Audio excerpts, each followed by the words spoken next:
अब मैं स्टेज पर बुलाना चाहूँगा अमन मसीह सर को, हमारे मार्गदर्शन को लेकर कुछ बातें। वैसे तो टीचर इंग्लिश के हैं, बट मैं आशा करता हूँ हमें हिंदी में समझाएंगे। एक तो यार ये मैथ वाले आके ना प्रेशर बना देते हैं, मैं सही बता रहा हूँ। आते हैं शायरियाँ कर लेते हैं, कोई चुटकुले सुना लेता है, आते भी 5-5 हैं झुंड में, तो थोड़ा प्रेशर बना देते हैं। एक तो यार सबसे पहली चीज़ जो मैं बोलना चाहूँगा कि ये जो दिन है, मैं इनसे भी, पंडित ग्रुप से भी रिक्वेस्ट कर रहा हूँ कि इस दिन को हमारे बारे में ना बना के आप लोगों के बारे में बनाएं, ठीक है? क्योंकि ये आप लोगों का ही दिन है। हमारे को तो यार तुम सालों से सुन ही रहे हो ना, रोज़ ही कभी यूट्यूब पे सुन रहे हो, कभी कहीं सुन रहे हो। आज मेरे को और ज़्यादा अच्छा लगेगा, लेकिन मतलब अगर आप में से भी कोई लोग अपनी जर्नी शेयर करना चाहें, कुछ अपने बारे में बोलना चाहें, बताना चाहें, तो वो भी हम सुनेंगे। पूरा टाइम जितना आप लोगों को चाहिए, शाम तक भी यही है। मैं तो कल की भी छुट्टी लेके आया हूँ। किसी को मिलना हो, बात करनी हो, कोई वीआईपी नहीं बनना, आराम से बैठेंगे। लड़कियां भी आना चाहें, आप भी आ सकती हैं। मतलब तो मैं कहना चाह रहा हूँ कि हम कोई वीआईपी टाइप फील नहीं करना चाह रहे। आज आप वीआईपी हो, ठीक? और दूसरी बात यार, मुझे लगता है कि ना ये जो हैप्पीनेस है ना, बड़ी सब्जेक्टिव चीज़ है। किसी को किसी चीज़ में खुशी मिल सकती है, किसी को किसी चीज़ में खुशी मिल सकती है। बहुत सब्जेक्टिव काम है।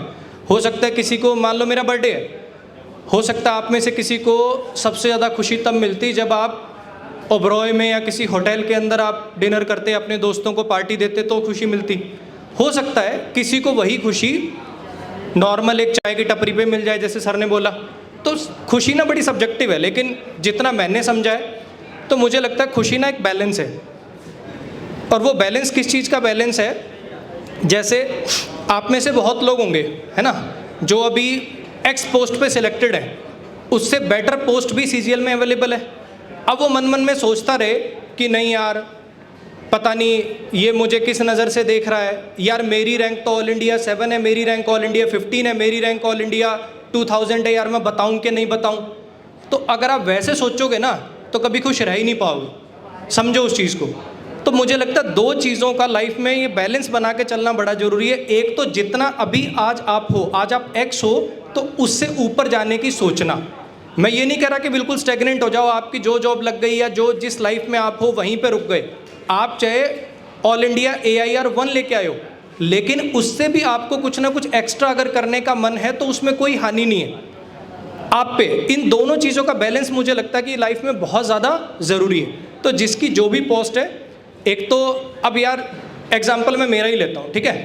अब अगर मैं ये सोचने लगूँ कि अभिनय सर के पास तो ऑडी है, BMW है, 10 गाड़ियाँ हैं, तो मैं तो जी नहीं पाऊँगा। समझ रहे हो मेरी बात? अब मैं सोचने लगूँ, अच्छा गगन सर के तो लाइव वॉचिंग भाई 10-10 हज़ार आ रहे हैं, मेरे को 200 लोग ही नहीं देखने आ रहे। मैं वही कहना चाह रहा हूँ कि आपको चीज़ों में बैलेंस बनाना पड़ेगा। आपको दो चीज़ों में बैलेंस बनाना पड़ेगा। जितने आप अभी हैं, मुझे उससे ऊपर जाना है। आप वो कुछ भी टर्म्स में हो सकता है। आप में से कोई अपना यूट्यूब चैनल शुरू कर सकता है, कोई पढ़ाना शुरू कर सकता है साइड बाय साइड, XYZ, किसी भी तरीके से जितने आप अभी हैं उससे ऊपर जाने की अपनी मंशा रखिए, वरना लाइफ बहुत मोनोटोनस हो जाएगी, बोरिंग हो जाएगी। और दूसरा, थोड़ी सी ठंडक भी रखिए कि आप लोग बहुत लोगों से फाइट करके 30-30, 35-35 लाख लोगों से फाइट करके आपने जॉब ली है, तो you are already a hero. इस बात को एक्नॉलेज करिए, समझिए। अपने अंदर भी थोड़ा सा ये रखिए कि हाँ, मैंने कुछ उखाड़ा है ज़िंदगी में। वही कॉन्फिडेंस आगे चल के आपको लेके आएगा और ज़्यादा आगे। अब क्या है, ये मैथ वाले जैसे मैंने कहा ना, प्रेशर बना देते हैं। अब तुम फिर देखो सबके सीरियस माहौल हो गए, तो मैं भी आज शेर सुना देता हूँ तुम्हें, ठीक है? जनरली मैं अपनी क्लास में कोई शेर व शायरी करता नहीं हूँ, लेकिन आज मैं भी वो लड़कियों वाला ही शेर सुनाता हूँ। ये 5-5 है, इनका हिसाब तो थोड़ा बराबर करना पड़ेगा। तो जब हमने भी नया नया पढ़ाना शुरू किया था, आज से कोई 9-10 साल पहले, तो जैसे ना क्लास में ट्रेंड चलता था शेर व शायरी टाइप का, तो मैं शेर कुछ ऐसा लिखा था उस टाइम पे। तब मैं जॉब में था, इनकम टैक्स में, तो साथ में क्या है, 2 दिन के लिए सिर्फ पढ़ाने जाता था, शुक्रवार और शनिवार, ठीक है? तो उस टाइम पे एक शेर लिखा था।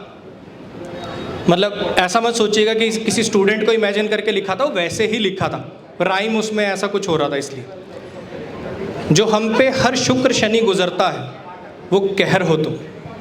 जो हम पे हर शुक्र शनि गुजरता है, शुक्रवार और शनिवार क्लास लेने जाता था इसलिए, हो सकता है किसी टीचर को देख के भी लिखा हो, तो जो हम पे हर शुक्र शनि गुजरता है वो कहर हो तुम। और जिस दिन सूट में आ जाती हो, और जिस दिन सूट में आ जाती हो, माँ कसम जिसे खाने की ज़रूरत ना पड़े देखने भर से ही मर जाऊं ऐसा जहर हो तुम।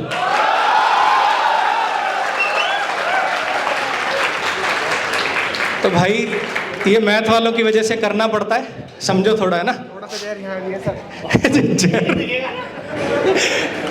चलो जहर फैलता रहना चाहिए, बढ़िया है। जहर मेहनत करता है, जहर भी फैले, है ना। वक्त भी बदलता है, बदलता रहे, है ना। सब कुछ चलता रहना चाहिए, सब कुछ चलता रहना चाहिए। आपको अपनी जगह बनानी है, और ये मैं इसके लिए बहुत ज़्यादा धन्यवाद देना चाहूँगा ये आप जैसे स्टूडेंट्स का और पंडित जैसे ग्रुप का, जो हम जैसे टीचर्स की भी जगह बना ही देते हैं। तो उसके लिए आप सबको दिल से थैंक यू। समझ रहे हो ना थोड़ा सा क्या कहना चाह रहा हूँ मैं, कि हमें रोज़ रोज़ दिमाग नहीं लगाना पड़ता कि कल यूट्यूब पे जाके किससे पंगे लें, है ना। तो वो दिमाग नहीं लगाने पड़ते। उसके लिए बहुत बड़ा क्रेडिट आप लोगों को जाता है कि आप लोग जो सिलेक्टेड स्टूडेंट्स हैं अपने भाइयों को, अपने दोस्तों को रेफ़र करते हैं। बहुत सारे यूट्यूब चैनल हैं जो रिकमेंड करते हैं, और ख़ास करके पंडित्स ग्रुप का, तुम तो सच बता रहा हूँ भाई, मन से कह रहा हूँ, जितने कमाता हूँ मैं उसके 50% तो तुम्हारी वजह से एडमिशन होते हैं। सीधी बात तो ये है, ठीक है। तो आपको भी पता है, मुझे भी पता है कि टीचर का रोल जो है वो 5% है, और 5% में भी हम सारे आ जाते हैं। मेरी जो फिलॉसफी है, मुझे लगता है कि 85% स्टूडेंट होता है, 5% उसके घर वालों का मोटिवेशन या प्रेशर। घर वालों का मोटिवेशन थोड़ा अलग टाइप का होता है, जलालत कहना चाहिए उसको। घर वालों काम जलील करना ही होता है। अगर वो 5% काम अपना जलील करने वाला डेली डेली करते रहें तो बच्चा कामयाब हो जाता है। 5% उसके दोस्तों का सर्कल, और 5% में इंग्लिश मैथ रीजनिंग वाले सारे टीचर्स। फिर भी वो 1% जो इंग्लिश का है उसके लिए भी आप लोग इतना सम्मान देते हो, इतना क्रेडिट देते हो। अब आज तो ऐसे फील हो रहा है जैसे पता नहीं कोई हम स्टार बन गए। तो उसके लिए बहुत बहुत बहुत दिल से आप सबको थैंक यू। जैसे मैं हर बार बोलता हूँ कि ये आप ही हैं जिसकी वजह से मैं रह पाता हूँ। मुझे कुछ और बनने की ज़रूरत नहीं पड़ती। ये आप जैसे सिलेक्टेड बच्चे ही हैं जो रिकमेंड कर देते हैं इतना कि हम रह के भी सर्वाइव कर पाते हैं। तो उस सब के लिए आपका दिल से थैंक यू। और आगे की लाइफ को लेके जो मैंने पहले बात बोली, एक तो लाइफ में बैलेंस बनाना है। आपने बहुत कुछ जीवन में उखाड़ा है, आप किसी पोस्ट पे हो। ये मत सोचिएगा कि मैं आप अभी आज से CGL वालों का मीटअप है, अगर आप में कोई CHSL वाला भी है, कोई MTS वाला भी है, तो मैं सही बता रहा हूँ, तुम 30-35 लाख लोगों में फाइट करके यहाँ पे बैठे हो, तो ये अपने आप में एक अचीवमेंट है। उसको एक्नॉलेज करिए, अपने अंदर कॉन्फिडेंस लेके आइए कि हाँ मैंने कुछ उखाड़ा है। और दूसरा, लाइफ में कंटिन्यूस प्रोग्रेस करने के लिए कुछ ना कुछ अपने आप पे काम करिए। वो कुछ भी हो सकता है, ज़रूरी नहीं कि सिर्फ पढ़ाई की फील्ड में हो सकता है। पर्सनैलिटी ग्रो कर सकते हो कि ठीक है जॉब लग गई, बोलने में हिचकिचाहट होती है, मुझे पर्सनैलिटी ग्रो करनी है, मुझे गिटार सीखना, कुछ ना कुछ डेली अपना थोड़ा एफर्ट्स उस चीज़ के लिए डालते रहिए। ऑफिस आप लोग ज्वाइन करेंगे, बस एक ही सलाह है, लाइफ में जो भी आप आगे कर रहे हैं, UPSC की तैयारी करें, XYZ कोई भी काम कर रहे हैं, अपने ऑफिस में उसका प्रचार ना करें, समझिएगा। क्योंकि ऑफिस में वही वाली, जैसे आभास भाई ने बात बोली ना कि ऊपर से सब गले मिलते हैं, खुश होते हैं, लेकिन अंदर से सब जलते हैं। तो ऑफिस में आपको ऐसे कैरेक्टर बहुत मिलेंगे। भाई है, तू हमारे बेटे जैसा है, लेकिन वही अंकल जिनकी अगले साल रिटायरमेंट है, जिनके बच्चे का CGL 4 साल से क्लियर नहीं हो रहा है, वो आपसे जलता है।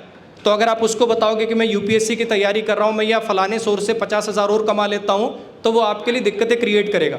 तो ओवर द एज आपको काम नहीं लेना ऑफिस में जाके ज़्यादा स्टार बनने के चक्कर में। ये नहीं कह रहा कि बिल्कुल ही काम मत करो, कतई सरकारी टाइप हो जाओ, लेकिन ओवर द एज भी अपने आप को पुश मत करिएगा।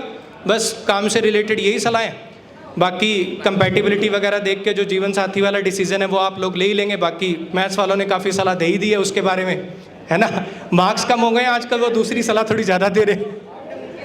50% के लिए और मुझे क्रेडिट देना भूल गया। बिल्कुल सर, बिल्कुल। देखो चलो मैं अलग से फिर से क्रेडिट दे देता हूँ। बहुत सारे टीचर्स भी हैं जो ये सोचे बिना कि यार मेरा इसमें क्या फ़ायदा है ना। क्योंकि इंसान मुश्किल से मुझे लगता है बहुत कम इंसान ऐसे होते हैं जो ये सोचे बिना कि मेरा इसमें क्या फ़ायदा है, रिकमेंड करते हैं दूसरे टीचर्स को भी, जिसमें अभिनय सर भी हैं, रेमो सर भी हैं, भूतेश सर भी हैं। मतलब अब मुझे बहुत बढ़िया से याद है, जब मैं अनअकैडमी पे नया नया आया था तब अभिनय सर ने मेरी क्लास में स्पेशली ऐसे बच्चे, वो आर्मी टाइप होते हैं ना, ऐसे आर्मी आती थी, अभिनय सर आर्मी, अभिनय सर आर्मी, ऐसे भूतेश सर है। अब इनका पिछले साल यहाँ पे पंडित वाले ग्रुप के अंदर मीटअप था, हम दोनों एक प्लेटफॉर्म पे भी नहीं पढ़ाते हैं, फिर भी इन्होंने स्पेशली मुझे बोला कि सर मैं मीटअप कर ही रहा हूँ, आ जाओ मेरे वाले स्टूडेंट से आप भी मिल लेना। तो फिर से आप सब स्टूडेंट्स का, पंडित्स ग्रुप का, जो टीचर्स ने रिकमेंड किया, उन सबका तहे दिल से शुक्रिया। और मैं फिर बोलना चाह रहा हूँ, ये दिन आप लोगों का है, ठीक है। हम वीआईपी नहीं है आज आप वीआईपी हो, और आप सबको बहुत बहुत बहुत बेस्ट विशेस। और किसी को भी मिलना हो, बात करनी हो, तो भाई कतई कोई वीआईपी पना नहीं है, आराम से बैठ सकते हैं, बात कर सकते हैं। आज टाइम लगे तो आज कर लीजिएगा, कल भी मैं यहीं हूँ, और कहोगे तो परसों भी रुक जाऊँगा। आप अपनी तसल्ली कर लीजिएगा, किसी को भी ऐसा नहीं लगना चाहिए कि हाँ भी अमन सर तो आए, 2 फोटो खिंचाए और चले गए। आज आप लोग वीआईपी है ना, तो आप सबको लाइफ के लिए ऑल द बेस्ट। फिर भी अगर कभी ज़रूरत लगे, कोई बात लगे, तो आज आप नंबर लेके जा सकते हैं, बड़ा भाई कह लो, जैसे भी आप मैसेज कर सकते हैं, आपको रिप्लाई मिलेगा 100%। मेरे ताकत में कुछ होगा तो मैं आप लोगों के लिए करूँ। Thank you. थोड़ा लड़कियों से अनुरोध है, इनकी तरफ भी ध्यान दिया जाए।